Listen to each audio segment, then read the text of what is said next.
नमस्कार, मी ॲडव्होकेट हनुमंत वाघमोडे.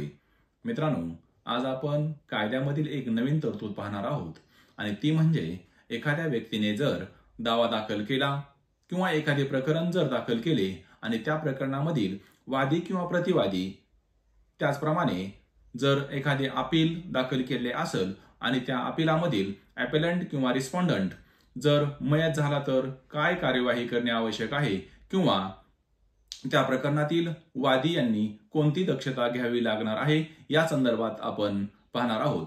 मित्रांनो, जर एखाद्या प्रकरणातील वादी मयत झाला तर त्याचे वारस रेकॉर्डवर घेणे आवश्यक असते. म्हणजेच त्या दाव्यामध्ये तशा प्रकारची दुरुस्ती करून वादीचे वारस यांना त्या दाव्यामध्ये समाविष्ट करून घेणे अपेक्षित आहे. मित्रांनो, त्याचप्रमाणे जर त्याच प्रकरणातील जर प्रतिवादी मयत झाला तर वादीने त्या प्रतिवादीचे वारस रेकॉर्डवर घेणे आवश्यक आहे आणि तशा परिस्थितीत दाव्यामध्ये दुरुस्ती करून त्या प्रतिवादीचे वारस जे आहेत ते दाव्यामध्ये समाविष्ट करणे आवश्यक आहे. त्याचप्रमाणे मित्रांनो, जर एखादे अपील प्रलंबित असले आणि अपीलकर्ता जर मयत झाला तर तोही त्या अपिलामध्ये रेकॉर्डवर घेणे आवश्यक आहे. त्याचप्रमाणे जर रिस्पॉन्डंट म्हणजेच अपिलातील रिस्पॉन्डंट जर मयत झाला तर ॲपेलंट यांनी त्या अपिलामध्ये दुरुस्ती करून मयत रिस्पॉन्डंट यांचे वारस रेकॉर्डवर घेणे आवश्यक आहे. मित्रांनो, हे वारस रेकॉर्डवर घेण्याची तरतूद जी आहे ती दिवाणी प्रक्रिया संहिता आदेश 22 मध्ये अंतर्भूत आहे. त्याचप्रमाणे मित्रांनो, हे वारस कधी रेकॉर्डवर घेणे आवश्यक आहे किंवा त्यासाठी मुदतीचा कायदा काय सांगतो हे आपण आता पाहू. मित्रांनो, मुदतीच्या कायद्याचे जर आपण आर्टिकल 120 पाहिले तर त्यामध्ये स्पष्टपणे नमूद केले आहे की एखादा व्यक्ती जर मयत झाला तर त्याचे वारस मयत झालेल्या दिनांकापासून 90 दिवसाच्या आतमध्ये ते रेकॉर्डवर घेणे आवश्यक आहे.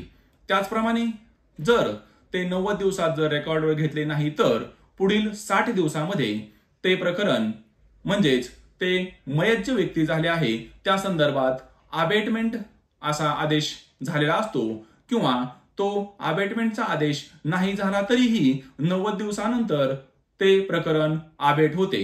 आता मित्रांनो, 90 दिवसाच्या आतमध्ये जर वारस रेकॉर्डवर घेतले तर फक्त आपण वारस रेकॉर्डवर घेण्याचा अर्ज मेहरबान न्यायालयात दाखल करणं आवश्यक आहे.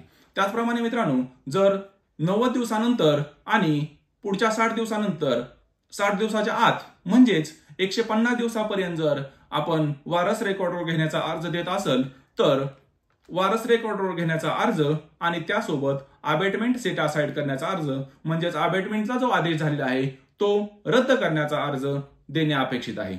मित्रांनो, जर समजा एखाद्या व्यक्तीने मयताचे वारस हे रेकॉर्डवर घेण्यासाठी पहिल्या 90 दिवसात नाहीत घेतले, त्यानंतर अबेटमेंटची ऑर्डर झाली म्हणजेच प्रकरण अबेट झालं, तो काळ 60 दिवसाचा म्हणजेच त्या 60 दिवसात जर नाही केले तर पुन्हा उशीर माफीच्या अर्जासोबत म्हणजेच ते वारस वेळेत रेकॉर्डवर का घेतले नाहीत याच्या सबळ कारणासहित अर्ज न्यायालयात देणे आवश्यक आहे. म्हणजे जर 150 दिवसानंतर जर आपल्याला मेहरबान न्यायालयात वारस रेकॉर्डवर घेण्याचा अर्ज जर दाखल करावयाचा असेल तर मित्रांनो, अर्जदार यांनी म्हणजेच त्या दाव्यातील ॲपेलंट यांनी किंवा त्या दाव्यातील वादी यांनी किंवा त्या अपिलामधील ॲपेलंट यांनी वारस रेकॉर्डवर घेण्याचा अर्ज, त्यासोबत अबेटमेंट सेट असाइडचा अर्ज आणि त्यासोबत उशीर माफीचा अर्ज देणे आवश्यक आहे.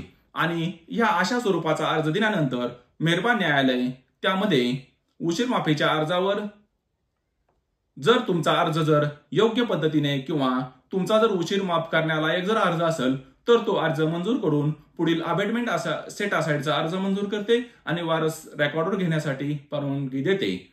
धन्यवाद.